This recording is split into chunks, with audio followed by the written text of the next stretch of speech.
plate. Bad check, put on my PJs. Brush my teeth so I won't be late. It's bedtime Bible, I can't wait to get Noah with his big, big ark. And he put those animals in to get Daniel. When he prayed to God, when he was down in the lion's den. See Moses at that Red Sea, trying to set his people free. See Jesus, our superhero who rescued you and me. Oh, bedtime Bible builds my faith, shows me how to live every day. Hi, kids of the kingdom. I'm Alicia, and I hope you are having a great week thus far. Many of you have started school last week and this week, so I pray that you continue to have a blessed week. On behalf of our Bishop, Myron Dawson, and our pastor, Frenchie Dawson, we're going to read you a bedtime story. This week, we're going to switch it up. We're going to talk about Moses.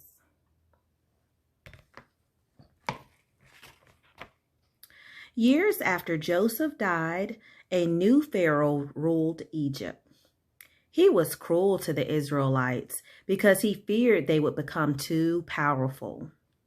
He made slaves of the Israelites who suffered under the hands of the taskmasters. Pharaoh also ordered that all newborn Hebrew baby boys be put to death.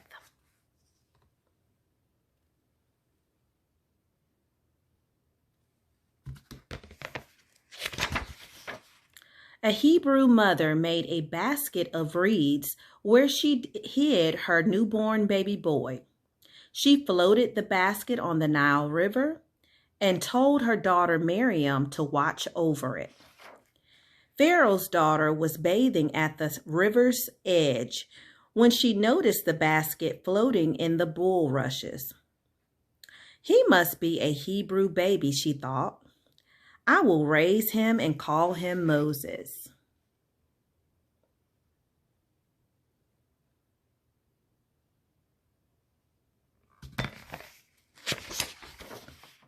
Time passed, and Moses saw how painfully the Hebrews lived under Pharaoh. One day, he saw an Egyptian whip a Hebrew to death. Enraged, Moses killed the Egyptian. Moses fled to the land of Midian.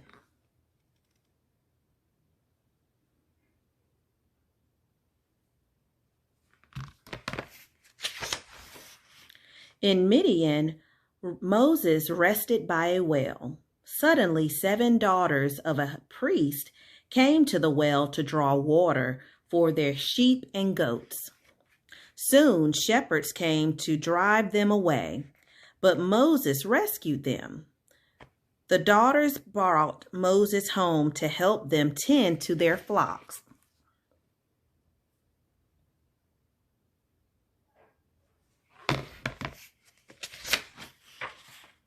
One day, Moses came upon a flaming bush, but he noticed that despite the flames, the bush wasn't really burning. Suddenly, Moses heard the voice of God. "Moses, Moses." "Here I am," he answered. "I know how cruelly my people are suffering in Egypt. I shall deliver them and bring them to a rich, fertile land. Go to the king of Egypt and rescue the Israelites."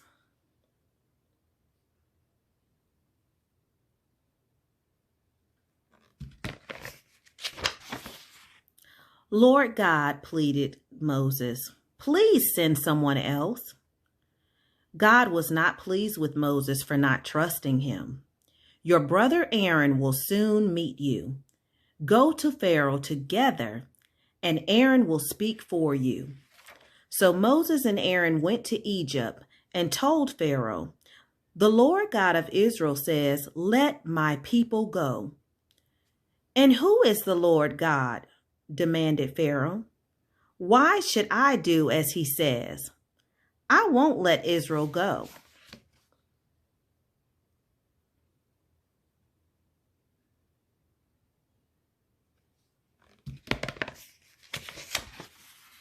Pharaoh ordered the Egyptian slave drivers to stop giving the Israelites straw to make bricks.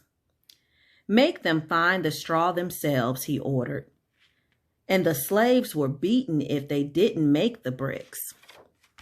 God told Moses to go to Pharaoh again and to warn him that terrible things would happen in Egypt if the Israelites were not freed.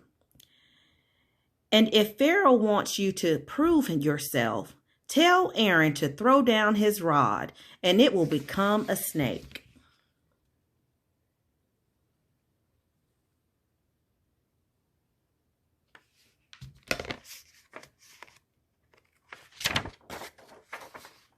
Pharaoh called over his wise men and magicians. They magically turned their rods into snakes too. But Aaron's rod devoured theirs. Pharaoh still refused to listen to God's commands. Pharaoh is very stubborn, God said to Moses. You must warn him that there will be many plagues if he does not listen. Go and meet him by the river and take your rod. Then strike the water with it.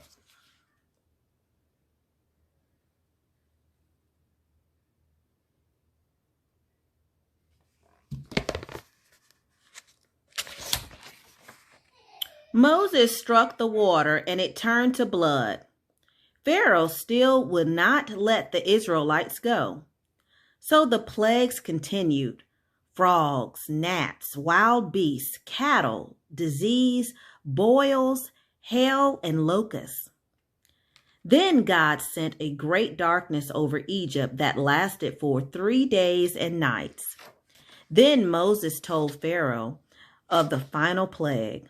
The firstborn of all Egyptians will die. Throughout the night, there was a great cry in every Egyptian house, but the plague passed over the houses of the Hebrews.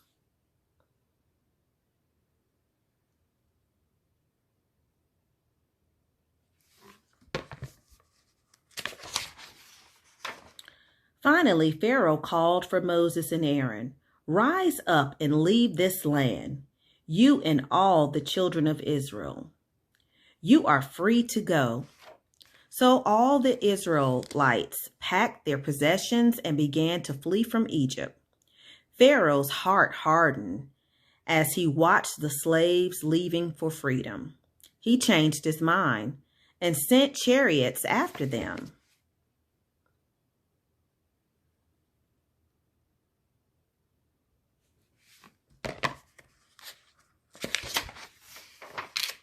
As the children of Israel entered the Red Sea, the waters opened and became walls on either side, allowing them to cross dry land. The Egyptians followed them into the midst of the sea. When the Israelites reached over the other side, Moses stretched out his hand, and the sea turned, swallowing up the Egyptians.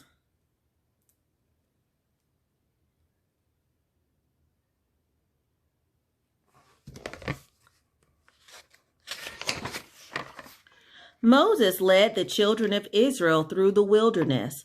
On their way to Mount Sinai, God protected them and gave them water and a special food called manna.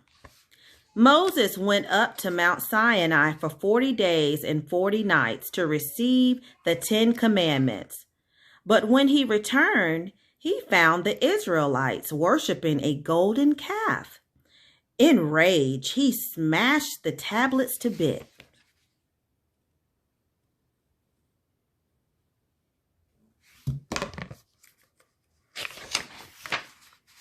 For a second time, Moses ascended the mountains, and when he came down, his face shone. The people of Israel accepted the 10 Commandments.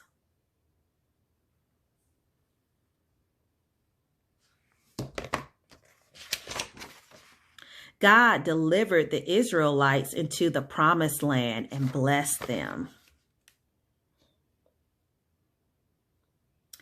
That concludes my bedtime Bible story. I pray that you continue to have a blessed week, and I hope that you have a good night. God bless.